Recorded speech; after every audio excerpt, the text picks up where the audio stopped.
Actes des Apôtres, chapitre 17.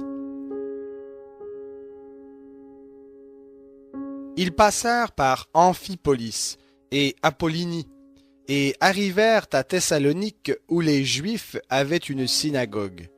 Paul y entra selon sa coutume pendant 3 sabbats.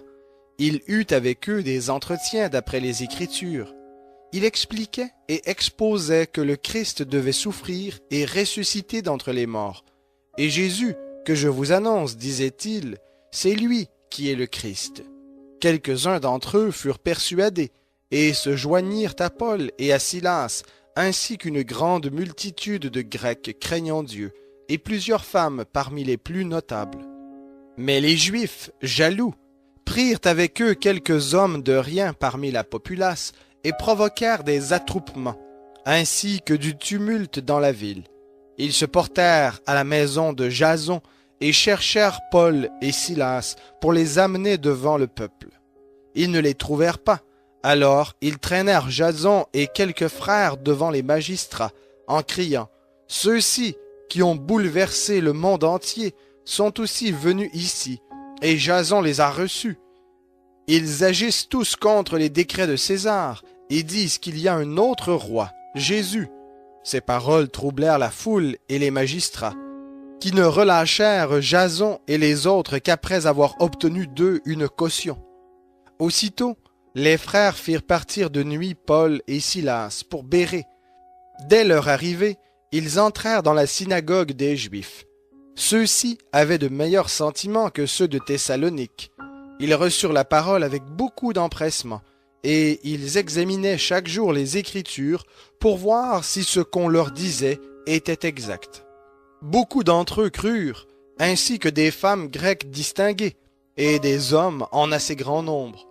Mais quand les Juifs de Thessalonique surent que Paul annonçait aussi à Bérée la parole de Dieu, ils vinrent y soulever et troubler les foules. Alors les frères firent aussitôt partir Paul du côté de la mer, mais Silas et Timothée restèrent là. Ceux qui escortaient Paul le conduisirent jusqu'à Athènes, puis ils s'en retournèrent, après avoir reçu l'ordre pour Silas et Timothée de le rejoindre au plus tôt. Comme Paul les attendait à Athènes, il avait en lui-même l'esprit exaspéré en contemplant cette ville vouée aux idoles. Il s'entretenait donc dans la synagogue avec des Juifs et ceux qui craignaient Dieu, et sur la place publique chaque jour avec ceux qui s'y rencontraient. Quelques philosophes épicuriens et stoïciens se mirent à parler avec lui. Et les uns disaient « Que veut dire ce discoureur ?» D'autres disaient « Il semble être un prédicateur de divinités étrangères. » Cela parce qu'il annonçait la bonne nouvelle de Jésus et de la résurrection. Alors ils le prirent et le menèrent à l'Aréopage et dirent « Pourrions-nous savoir quel est ce nouvel enseignement dont tu nous parles? Car tu portes à nos oreilles des choses étranges. Nous voudrions donc savoir ce que cela veut dire. » Or tous les Athéniens et les étrangers venus parmi eux ne passaient leur temps qu'à dire ou écouter quelques nouvelles.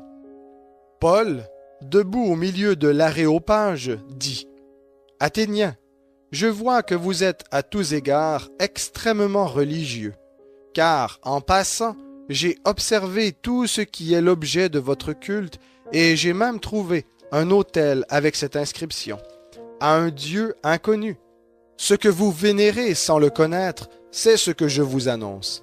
Le Dieu qui a fait le monde et tout ce qui s'y trouve, lui qui est le Seigneur du ciel et de la terre, n'habite pas dans des temples faits par la main des hommes.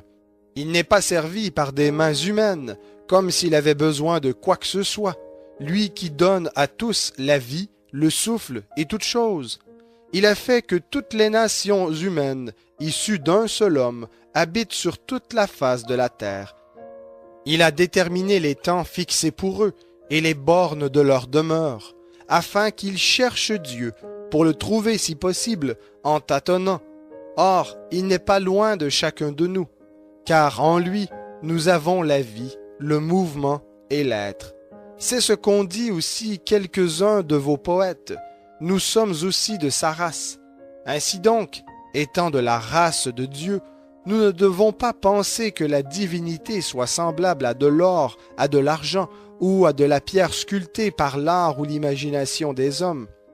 Dieu, sans tenir compte des temps d'ignorance, annonce maintenant à tous les hommes en tout lieu qu'ils aient à se repentir, parce qu'il a fixé un jour où il va juger le monde selon la justice par un homme qu'il a désigné, et il en a donné à tous une preuve digne de foi en le ressuscitant d'entre les morts.